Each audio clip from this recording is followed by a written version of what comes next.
નમસ્કાર એચકે ન્યૂઝમાં આપનું સ્વાગત છે। હું છું આપની સાથે કૃપાલી પરમાર। હવે જોઈએ આજના મુખ્ય સમાચાર। પાવી જેતપુર પાસે આવેલ વસવા કોતર પરથી ભારે વાહન વ્યવહાર શરૂ થતા હવે ભારે વાહનોને થોડી રાહત થશે।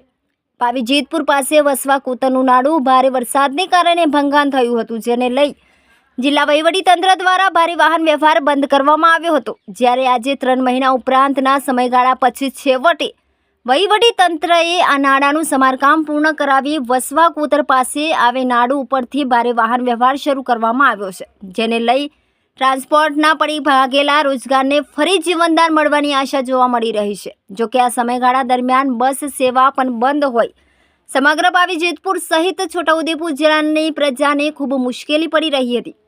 પ્રાપ્ત માહિતી અનુસાર પાવી જેતપુર પાસે વસવા કોતરનું નાડું જે નેશનલ હાઈવે 56 પર આવેલ હોય, જે 3 મહિના પહેલા વસવા કોતર પાસે આવેલ નાળામાં ભારે વરસાદને કારણે ભંગાણ થયું હતું, જેને માટે તંત્ર દ્વારા આ નાળા પરથી બારદારી વાહન બંધ કરી દેવામાં આવ્યા હતા, જેને લઈ છોટાઉદેપુર જિલ્લા સહિત સમગ્ર ગુજરાત, મધ્યપ્રદેશ તેમજ સ્થાનિક લોકો અવરજવર માટે ખૂબ મુશ્કેલીઓનો સામનો કરી રહ્યા હતા।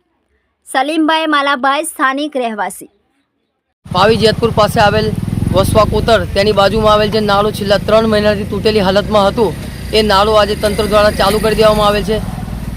અને પાવી જેતપુરમાં જે લોકોના ધંધા જે પડી ભાંગેલ હતા, એ ધંધા હવે ફરીથી ઊભા થવાની આશા જાગેલ છે પબ્લિકની અંદર। અને જે છોટાઉદેપુરથી MP તરફથી આવતી જે સાધનો હતા, એ વાહનો આજથી અહીંયાથી ચાલુ કરી દેવામાં આવેલ છે, એટલે જેતપુર પાવીમાં ખુશીનો માહોલ છે આજે।